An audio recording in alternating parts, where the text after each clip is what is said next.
Let's race through the stats test. So we've got first question, we've got a Venn diagram one, so probability of A is 1/2, probability of B is 1/3, and probability of A or B 7/12. So we want to first of all find A and B. So this all comes from a Venn diagram. A and B, A, B is all this circle, and then A or B is all of this shape together. So A or B is equal to A, all of this circle, plus B, all of this circle, take away A and B, which is the middle bit. So all of this is all of this circle, all of the circle, take away the overlap, because otherwise we count that bit twice, because we've used the whole circles for MB. So we can say 7/12 equals 1/2 plus 1/3 minus the thing we want, A and B. So we can do 7/12, take away 1/2, take away 1/3, and we get probability of A and B is 1/4. Cool. Alright, part B is to represent all this in a Venn diagram. So 1/4 in the middle. A is going to be 1/2 in total, so we need another quarter in there for A. B is 1/3 in total, so we need to do 1/3, take away 1/4.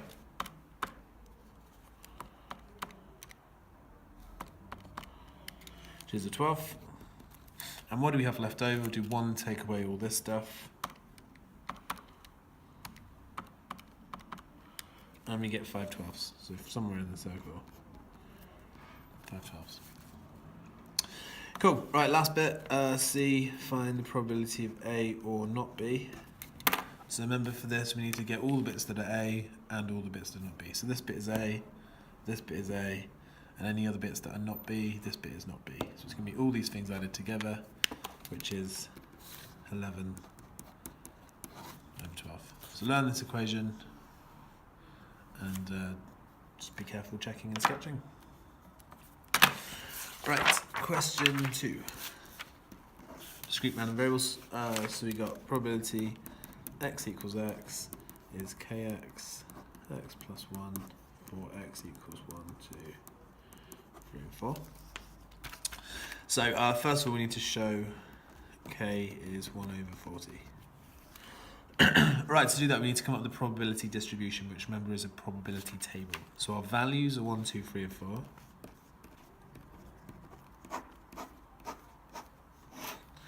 And our probabilities we can work out using this equation. So the probability x is 1 is k times 1 times 1 plus 1. So 2 times 1 is 2 times k, so we get 2k for that one. Do the same thing for all these, put 2 in, 2 plus 1 is 3, 3 times 2 is 6, so 6k, put 3 in, 3 plus 1 is 4, 4 times 3 is 12, put 4 in, 4 plus 1 is 5, 5 times 4 is 20, so 20k. So there's my probability distribution. Remember, the probabilities all have to add up to 1. So 20 plus 12 plus 6 plus 2. So that's 40k equals 1. So therefore, k is 1/40. Right, so now we can rewrite this table with our actual probabilities. So 2k is going to be 2/40, 6k is 6/40, 12/40, and 20/40. Okay, next bit of the question is asking us to find the probability that x is greater than or equal to 1 and less than 3. So let's have a look through this. So we can include 1 because it can be equal to 1. We can include 2, but it has to be less than 3. So it's going to be these two probabilities together. So 6/40 plus 2/40 gives us 8/40, which you can simplify to 1/5. Next bit is to find the mode. So that's the most frequent or the most common, so or the most likely. So the mode is going to be 4 because its probability is bigger than all the others. Okay, now it gets more difficult. So a second variable is defined as y is 12/x. So we're going to put in a new column for y. on my table. And that's what we're asked to do next, is write down the probability distribution for y. So I'm going to have y here, and then we're going to have the probability y equals y as well. Now probabilities are the same as the corresponding x values, so we'll just copy these out again.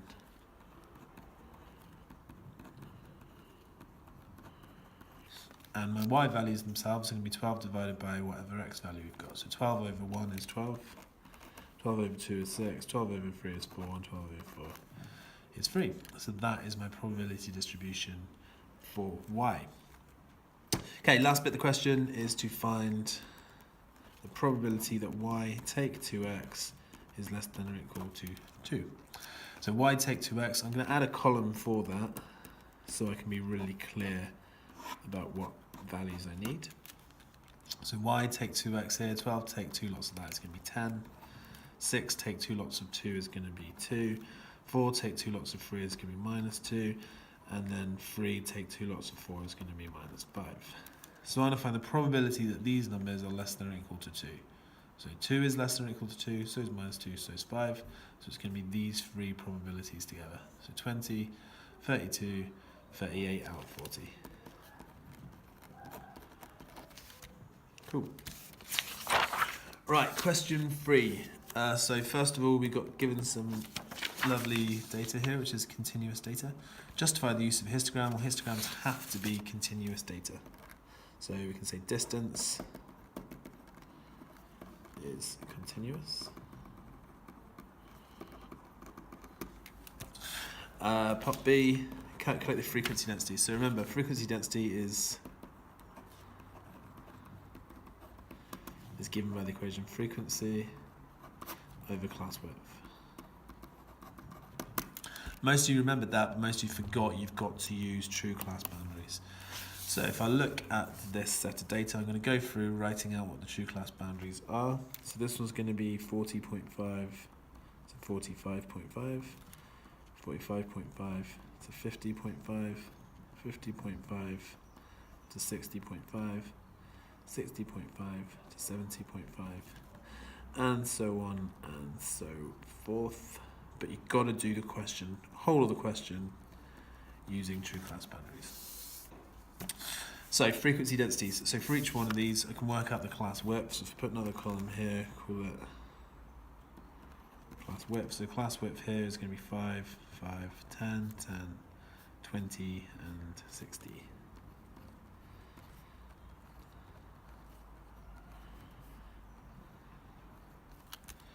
Cool. So my class widths are going to be my frequency divided by the class width. So over here, 4 over 5, 19 over 5, etc., etc. So if I put in a column for FD, 4 divided by 5 gives me 0.8. 19 divided by 5 gives me 3.8. 53 divided by 10, 5.3. 37 divided by 10, 3.7. 15 divided by 20, oops, 0.25. And 6 divided by 60, 0.1. So those are my frequency densities. Make sure you use true class boundaries, otherwise your class widths will be wrong and your frequency densities will be wrong. Right, next bit, use interpolation to find the median of the data. So it's told me there are 134 in total. So if I do n over 2, it's going to be 134 divided by 2, which is 67. So my median value is the 67th data value. So if we add in a cumulative frequency column here,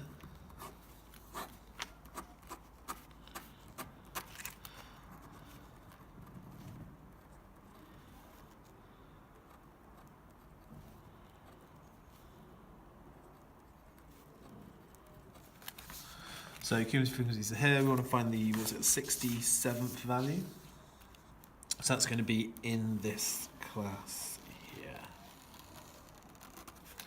So then we're going to do our interpolation thing with our three circles. So we got our median, which is the second quartile, which was the 67th value. So this could be between 50.5 and 60.5. frequency up to that boundary is 23, and frequency up to the next boundary is 76. So Q2 take 50.5 divided by 60 take 50.5, which is 10, equals 67 take 23 divided by 76 and take 23. So we can work our way through that.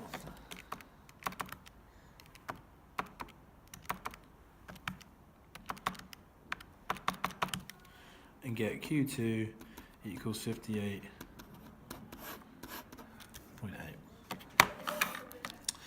Right, last bit, we need the mean and the standard deviation. So the mean is sum of fx over sum of f.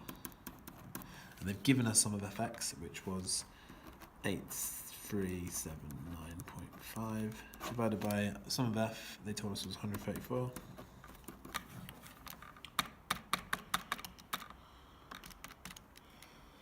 Which gives us 62.5.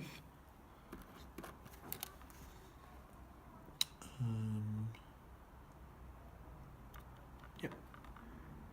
Cool. And the standard deviation, which should remember the formula for this, sum of fx squared over sum of f minus the mean squared. So we've got the mean, you can just put that straight in there, 62.5 squared. So sum of fx squared they've also given us, so 557489.75 divided by 134, take away 62.5 squared, then square rooted.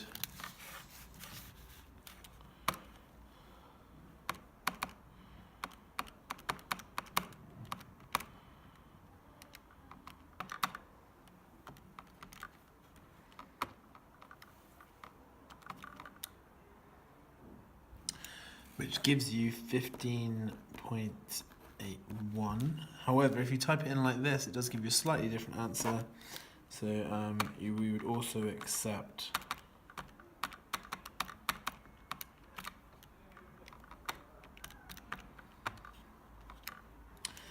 15.94, depending on whether you use the exact values again or whether you use the mean that you worked out in the last bit. Cool. Right, question 4, if I've got time. We're told for x binomial 25 0.8, find probability x equals 20, probability x is greater than or equal to 21, and the probability x is between 15 and 19 inclusive. So, mostly calculate for this. So if you go to your distribution, we're looking at binomial. For the first one, it's PD because it's equal, so it's a percentage distribution. We're going to go to variable. N is 25. Probability of success, X is 20. N is 25. And the probability of success is 0.8. It equals, and we get 0.196. Okay, greater than or equal to 21. The calculator can only do less than or equal to.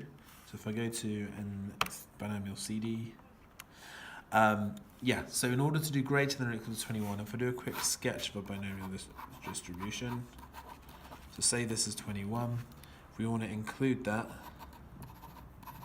we're going to do the total probability, take away all this stuff less than 21, which is from 20 down.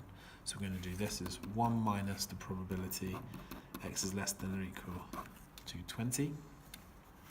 So I put 20 in on my calculator, all the same as before, get 0.579. So 1 minus that gives us 0.4207.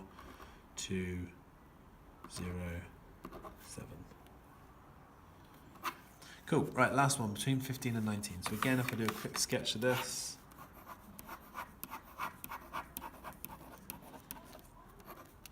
that might be 19, that might be 15. We want all of this. We can go from 19 down and then take away this bit. So we're going to do probability x is less than or equal to 19. Take away the probability x is less than or equal to 14, because we don't want any of this. We want all of this, take away this bit. So less than 19, take away less than or equal to 14. So if I go on to the list mode, I can actually do both of these at once. So we're looking for 19 and 14, 25 and 0.8. So I get 0.3833, take away 0.0056, leaving me with 0.3777. Cool. Right, question 5. So, let's have a quick read. 60% of people prefer milk chocolate biscuits. Proportion has increased after an advent 2000 campaign. 40 people chose a sample. 29 preferred the biscuits. So we're going to do a hypothesis test, whether it's increased or not, and find the critical region. Cool. Right, so, right, question 5. So, so this is our binomial hypothesis testing question. So we're told 60% of people prefer milk chocolate digestive biscuits, and our sample's of size 40. So if we write that out as a distribution, X is binomially distributed, sample of 40 and 60%, so 0.6 is our probability of success. And we're trying to find, first of all, using a 5% significance level, whether there's been an increase. So we'll start by writing down our hypotheses. So our null hypothesis is that the proportion of people who prefer milk chocolate biscuits is the same, so 0.6, and our alternate hypothesis is that the proportion has increased, so probability is greater, so 0.6, and we want to say what P is.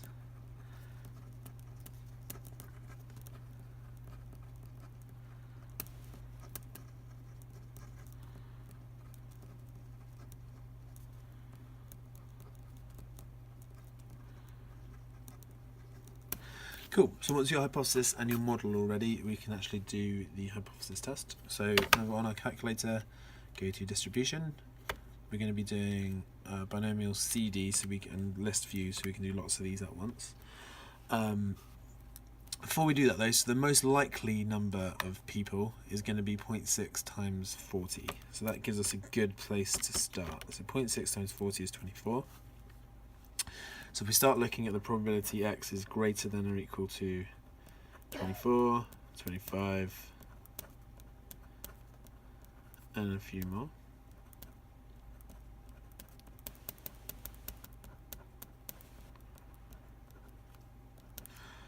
Cool, right, remember though, the calculator can't do greater than, it can only do less than or equal to. So in order to do greater than 24, if I do a quick sketch, in order to do greater than 24, we're going to have to do 1 minus all this stuff. So 1 minus less than or equal to the one before, which is 23. So greater than 24, 1 minus the probability X is less than or equal to 23. If you go through the list, just writing all those down, it will give us a clear set of instructions. So let me try and write these out.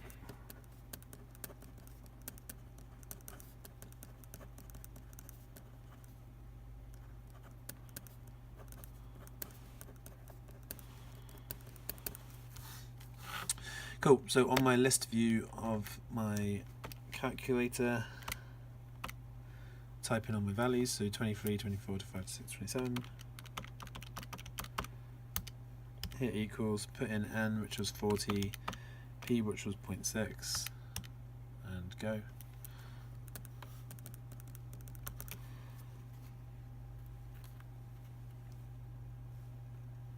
And it looks like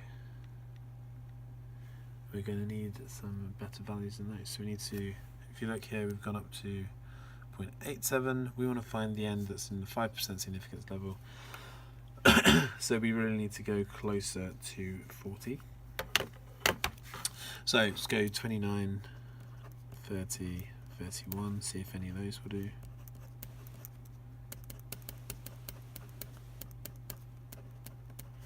So 29 is going to be 1 minus less than or equal to 28.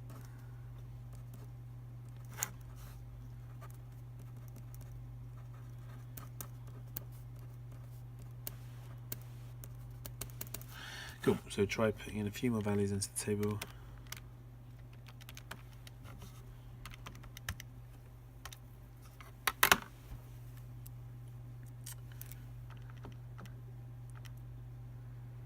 Cool, right, so for less than 27, so this is going to be our greater than 28. We're going to get 0.1286. So that's a 12% level. Next one, greater than 29, which is less than 28, is going to be 0.071. So 7%, so the next one should do it. So 0.0353. So our 5% level is between these two. So our critical region is going to be 5% and less likely, so it's right up this end of the distribution. So that's all these values here. So critical when x is greater than or equal to 30. So looking back at the question, using a 5% level, test whether there has been a significant increase in people. Well, they had 29 people preferred chocolate digestives. 29 is not in the critical region, so we'll write all this out as well. 29 is outside the critical region. Therefore, reject H1, accept H0. So there is not sufficient evidence to suggest the proportion has increased. Cool, and last bit for this one, state the critical region. Well, we already did that. It's x is greater than or equal to 30. If they did ask for the actual significance level, it would be 3.53%. Cool, on to the last one. Okay, so a lot of definitions for this one. So first of all, what is meant by a census? You guys are mostly close to this, but you need to mention that it's every member of a population. So it's an observation of every member of a population. Cool. Part B, give 2 disadvantages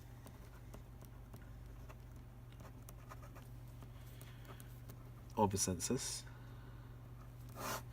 So census is time consuming, expensive, difficult to ensure that everyone is surveyed, can't be used if the test destroys the item,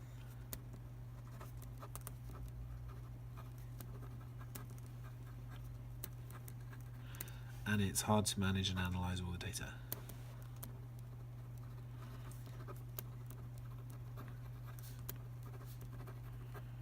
That's our census.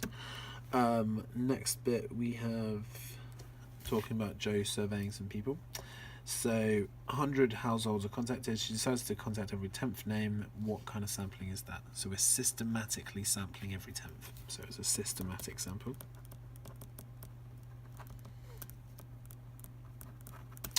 Okay, why might she not be successful? Well, 2 reasons why you might be unsuccessful getting the data required using that technique. So, there could be errors with the electoral register.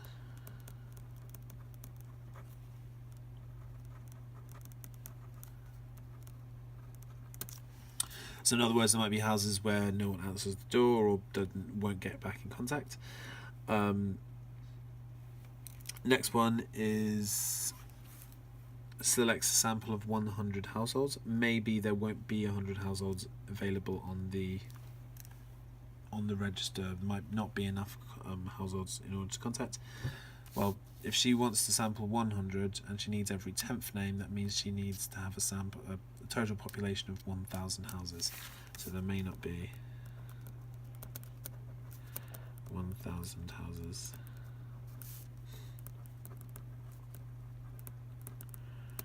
on the register. Cool. So that's it for this test. So